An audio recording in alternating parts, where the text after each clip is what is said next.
अस्सलाम वालेकुम फ्रेंड्स, स्वागत है आपका इस YouTube चैनल जेके स्टडी मटेरियल में। जो भी साउथ जोन एरिया है जम्मू एंड कश्मीर के, तो यहाँ पर क्लास 11th के लिए प्रोविजनली एडमिशन स्टार्ट हो चुकी है।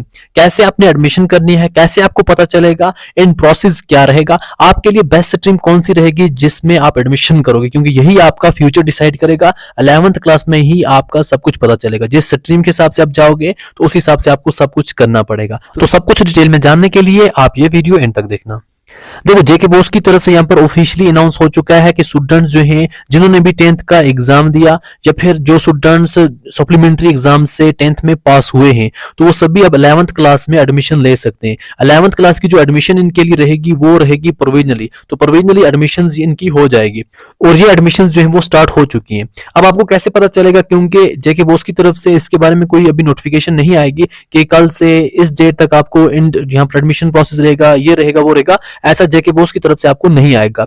तो ये प्रोविजनल एडमिशंस है, स्कूल्स खुद डिसाइड करेंगे। अब आपने क्या करना है, आपने ये देखना है कि हमें 11th क्लास किस इंस्टीट्यूट में एडमिशन लेनी है, 11th क्लास में कौन सा इंस्टीट्यूट हमारे लिए बेस्ट रहेगा, कहां हमने एडमिशन लेनी है। तो उस इंस्टीट्यूट के बारे में आपने कंटिन्यू कांटेक्ट में रहना है। उस इंस्टीट्यूट के जो भी टीचर्स हैं या प्रिंसिपल, उनसे बात करनी है कि कब से आप एडमिशन स्टार्ट कर रहे हो। तो जैसे ही आपको उसकी इन्फॉर्मेशन मिलेगी, जो डेट वो डिसाइड करेंगे, तब जाके आप एडमिशन वहां पे करवा देना। तो यहाँ पर जेके बोस की तरफ से नोटिफिकेशन नहीं आएगी, ना ही कोई आपको न्यूज पोर्टल पर कोई ऐसी नोटिफिकेशन आएगी। यहाँ पर जो एडमिशन प्रोसेस है वो यहाँ पर स्टार्ट हो चुका है, इस स्कूल में, उस स्कूल में, क्योंकि यहाँ पर बहुत से स्कूल्स हैं, बहुत सी हायर सेकेंडरीज हैं। हर एक इंस्टीट्यूट का आपको डिटेल में बता नहीं सकते, आज इसने नोटिफिकेशन निकाली, आज उसने नोटिफिकेशन निकाली। सिंपली आपने क्या करना है, जिस भी स्कूल या हायर सेकेंडरी में आप एडमिशन लेना चाहते हैं 11th क्लास में, आपने उनके कांटेक्ट में रहना है। आज से ही कांटेक्ट में रहो, क्योंकि आज से ही नोटिफिकेशंस आना स्टार्ट हो चुकी हैं। कुछ इंस्टीट्यूट की ऑलरेडी नोटिफिकेशंस यहाँ पर आ चुकी हैं कि उनकी यहाँ पर एडमिशन प्रोसेस स्टार्ट हो चुका है।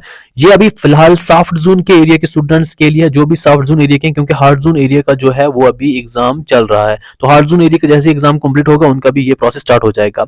तो ये आपके लिए प्रोसेस रहेगा, ये सिस्टम रहेगा। तो जो आपका स्कूल होगा, जिस तरीके से आपको बोलेंगे वैसे ही आपने एडमिशन करनी है। अब यहाँ पर जैसे ही आप अगर पास हो जाओगे, आपका जो भी रिजल्ट आएगा कि आप पास हो, तो आप जैसे ही पास हो जाओगे, आपकी जो प्रोविजनल एडमिशन है उसको परमानेंट कर दिया जाएगा। तो यहाँ पर अगर कोई स्टूडेंट फेल हुआ, अगर किसी को कोई प्रॉब्लम हुई, फिर आपके अगस्त में बाई एनुअल एग्जाम होंगे, तो वहां से आपने फिर पास करना है 10th क्लास को, तो तब जाके फिर भी आपको परमानेंट हो जाएगी। अभी किसी स्टूडेंट को ऐसा लग रहा है कि क्या पता मुझे यहाँ पर ये सब्जेक्ट बहुत खराब गया है तो मैं एडमिशन ना लूं, तो ऐसा मत करो। अगर आपको कोई खराब गया भी है, आप अगस्त में नए से उसका एग्जाम देकर पास हो सकते हो और आपका ईयर जो है वो वेस्ट यहाँ पर नहीं जाएगा। अब बात करें बेस्ट स्ट्रीम आपके लिए कौन सी रहेगी, तो देखो, जो यहाँ पर ट्रेंड चलता है ना आजकल, ये करना है, वो करना है, मुझे अगर 400 प्लस मार्क्स हुए, हम ये स्ट्रीम लेंगे, वो लेंगे, ऐसा बिल्कुल भी मत करो। अगर आपको 5 आउट ऑफ 500 भी मार्क्स मिलते हैं, अगर आपको दिल कर रहा है कि आर्ट्स रखूं, आर्ट्स पढ़ूं, तो आर्ट्स ही रखो, क्योंकि स्कोप हर चीज में होता है।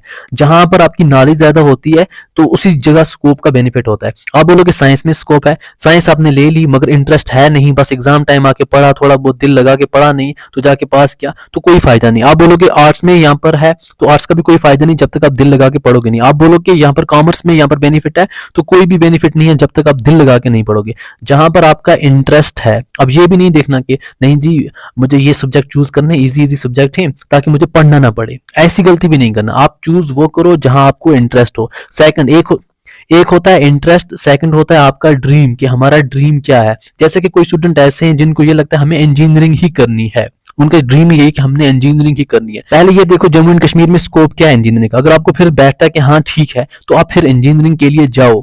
अगर आपको ये लग रहा है नहीं जी हम यहाँ पर मेडिकल में जाएंगे, नीट वगैरह करेंगे, पहले आप देखो खुद को कि हाँ आप 11th और 12th में इस तरीके से हार्ड वर्क करना पड़ेगा, आपको मेहनत करनी पड़ेगी एंड उसको अचीव करना पड़ेगा। तो आप मेहनत करना यहाँ पर जानते हो, मेहनत कर सकते हो, तो आप करो यहाँ पर। अगर आपने, जैसा कि बहुत से कोर्सेज होते हैं, बीएससी नर्सिंग या फिर बीएससी पैरामेडिकल, बहुत से और भी चीजें होती हैं, आपका फार्मेसी होता है, तो वहां पर जाने के लिए आपको मेडिकल लगता है, तो जाओ। अगर आपको स्कास्ट में जाना है, स्कास्ट में आगे आपका फ्यूचर है कि हम स्कास्ट में जाएंगे, स्कास्ट से ही करेंगे जो भी हमने करना है, तो आप मेडिकल रखो।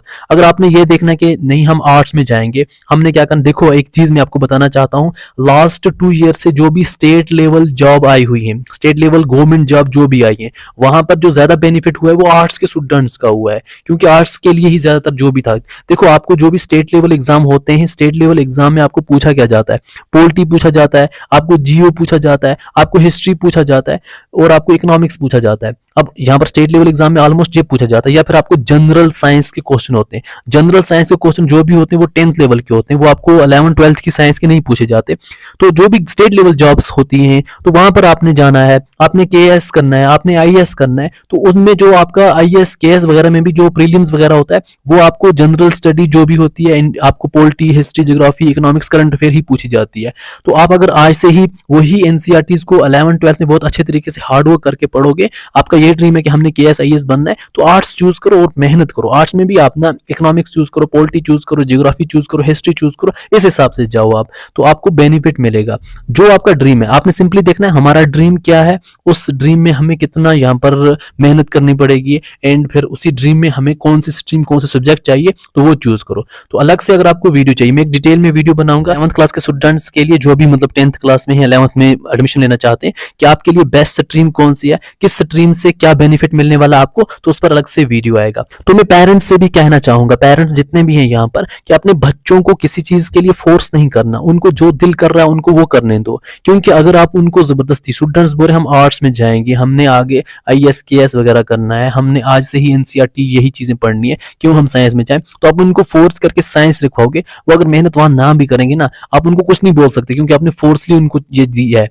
अगर वो खुद से अपनी जिम्मेदारी से आर्ट्स चूज करेंगे, अगर उन्होंने उसमें मेहनत ना की, उनको भी रहेगा नहीं जी ये तो हमने खुद जानबूझ के चूज किया है, फिर हम घर वालों को क्या यहाँ पर रिस्पॉन्स देंगे, हमने तो मेहनत करनी पड़ेगी, क्योंकि हमने खुद चूज किया, हमने घर वालों ने कुछ बोला है नहीं कि नहीं ये चूज करो वो चूज करो, हमने चूज किया, अब हमने मेहनत करनी है। ऐसे अगर आप स्टूडेंट्स जो है मेडिकल रखना चाहते हो, तो आपको अगर घर वाले आर्ट्स के लिए बोल रहे हैं, तो ऐसा मैं घर वालों को बोल रहा हूँ, मत बोलो। अगर मेडिकल रख रहे हैं तो वो खुद मेहनत करेंगे मेडिकल में, वो बोलेंगे नहीं हमने खुद चूज किया, घर वालों ने तो हमें सपोर्ट किया है, हमें मेहनत करनी पड़ेगी यहाँ पर। अगर वो आप आर्ट्स उनसे रखवाओगे ना, वो मेहनत ही नहीं करेंगे, बोलेंगे हमने कौन सा अपनी इंटरेस्ट से ये चीज चूज की थी, छोड़ो बाहर में जाए। अगर कुछ मसला भी हो गया, घर वालों को बोलेंगे हमने तो ये इसमें इंटरेस्ट ही नहीं रखा था। पेरेंट्स के लिए भी एक इंपॉर्टेंट चीज है, तो प्लीज इस चीज पर ध्यान रखना।